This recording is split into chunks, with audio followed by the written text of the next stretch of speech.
নমস্কার বন্ধুরা, আজ আমরা আলোচনা করব ক্লাস 5 রায়-মার্টিন কোশ্চেন ব্যাংকের দ্বিতীয় পর্যায়ক্রমিক মূল্যায়নের আমাদের পরিবেশ থেকে 14 নম্বর স্কুলের প্রশ্ন উত্তর নিয়ে। তো চলো ভিডিওটি শুরু করা যাক। প্রথমে আছে দেখো, সঠিক উত্তরটি নির্বাচন করো। উত্তরগুলো দেখে নিই।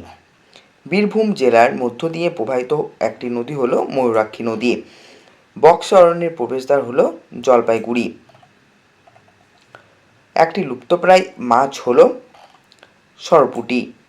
সুন্দরবনের পশ্চিমবঙ্গ অংশে দ্বীপ রয়েছে। সঠিক উত্তর হবে 102টি। চিত্তরঞ্জন লোকোমোটিভ ওয়ার্কস যে জেলায় অবস্থিত সেটি হচ্ছে পশ্চিম বর্ধমান। 2 নম্বর আছে দেখো, শূন্যস্থান পূরণ করো। প্রথম প্রশ্ন, ধান ঝাড়া ও কাটার যন্ত্রের নাম কি? উত্তর হবে কম্বাইন্ড হারভেস্টার। নেক্সট প্রশ্ন, পশ্চিমবঙ্গের সর্বোচ্চ পর্বতশৃঙ্গ সান্দাকফু। জওহরলাল নেহরুর জন্মদিনটি শিশু দিবস হিসেবে পালিত হয়। বাঘাযতীন নামে পরিচিত যতীন্দ্রনাথ মুখোপাধ্যায়। সাদা অর্কিডের শহর হলো কার্শিয়াং। 3 প্রশ্ন বলেছে, নিচের প্রশ্নগুলির উত্তর দাও। প্রথম প্রশ্ন, কোন জেলা টেরাকোটা শিল্পের জন্য বিখ্যাত? উত্তর হবে বাঁকুড়া জেলা। শ্বাসমূল কি? সুন্দরবনে কর্দমাক্ত মাটিতে অক্সিজেনের অভাব থাকায় কিছু গাছের মূল মাটির উপরে উঠে আসে। বাতাস থেকে অক্সিজেন নেওয়ার জন্য একে শ্বাসমূল বলে। নেক্সট প্রশ্ন, স্বাধীন ভারতের প্রথম শিক্ষামন্ত্রী কে ছিলেন? উত্তর হবে মৌলানা আবুল কালাম আজাদ। 4 প্রশ্ন, ডিভিসির পুরো নাম কি? উত্তর হবে দামোদর ভ্যালি কর্পোরেশন। 5 প্রশ্ন, ভারতের স্বাধীনতা সংগ্রামের সঙ্গে যুক্ত দুজন মহিলার নাম লেখো। উত্তর হবে মাতঙ্গিনী হাজরা এবং প্রীতিলতা ওয়েদ্দার। 6 প্রশ্ন, কোন দুটি নদীর মিলিত নাম রূপনারায়ণ? উত্তর হবে দ্বারকেশ্বর ও শিলাবতী। 7 প্রশ্ন, আমার সোনার বাংলা আমি তোমায় ভালোবাসি গানটি কত খ্রিস্টাব্দে লেখা হয়েছিল? উত্তর হবে 1905 খ্রিস্টাব্দে। 8 প্রশ্ন, ফাঁদি কি? উত্তর হবে বুনো হাতি ধরার জন্য যে খাঁচা বা ফাঁদ ব্যবহার করা হয় তাকে ফাঁদি বলে।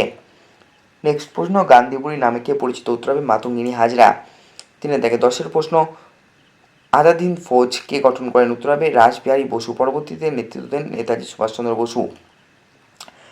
11 প্রশ্ন, কুলিক পাখিরালয় কোথায় অবস্থিত? উত্তর হবে উত্তর দিনাজপুর জেলায় রায়গঞ্জে। নেক্সট প্রশ্ন, মাটির অস্বাভাবিক উপাদান কাকে বলে? উদাহরণ দাও। উত্তর হবে যেসব পদার্থ মাটিতে মিশলে মাটির গুণাগুণ নষ্ট হয় এবং সহজে পচে না তাদের অস্বাভাবিক উপাদান বলে, যেমন প্লাস্টিক, কাঁচের টুকরো। 4 বলেছে দেখো, বাম দিকের সঙ্গে ডান দিক মেলাও। তো বাম দিকে আছে বেথুয়া ডহরি, এটা হবে নদিয়া। মেঘনাথ সাহা হবে বিজ্ঞানী। শ্রী চৈতন্যদেব জন্মস্থান হবে নবদ্বীপ। বিশ্বভারতী বিশ্ববিদ্যালয় হবে বোলপুর। মাটির পুতুল হবে কৃষ্ণনগর। 5 বলেছে নিচের প্রশ্নগুলির উত্তর দাও। প্রথম প্রশ্ন, গঙ্গা নদীর গতিপথ বর্ণনা করো। এটা কিন্তু খুবই ভেরি ইম্পর্টেন্ট প্রশ্ন, এটা বারবার পরীক্ষায় আসে। গঙ্গা নদী উত্তরাখণ্ডের গঙ্গোত্রী হিমবাহের গোমুখ গুহা থেকে উৎপন্ন হয়ে উত্তরপ্রদেশ ও বিহারের মধ্য দিয়ে প্রবাহিত হয়ে পশ্চিমবঙ্গে প্রবেশ করেছে। মুর্শিদাবাদের ধুলিয়ানের কাছে এটি 2টি শাখায় বিভক্ত হয়েছে। একটি শাখা পদ্মা নামে বাংলাদেশে গেছে এবং মূল শাখাটি ভাগীরথী হুগলি নামে পশ্চিমবঙ্গের উপর দিয়ে প্রবাহিত হয়ে বঙ্গোপসাগরে মিশেছে। নেক্সট প্রশ্ন, ভারতের সবুজ বিপ্লব বলতে কী বোঝো? 1960-এর দশকে উন্নত মানের বীজ, রাসায়নিক সার, কীটনাশক এবং আধুনিক সেচ ব্যবস্থার ব্যবহারের ফলে কৃষিজাত পণ্যের বিশেষ করে গম ও ধান উৎপাদন বহুগুণ বৃদ্ধি পায়।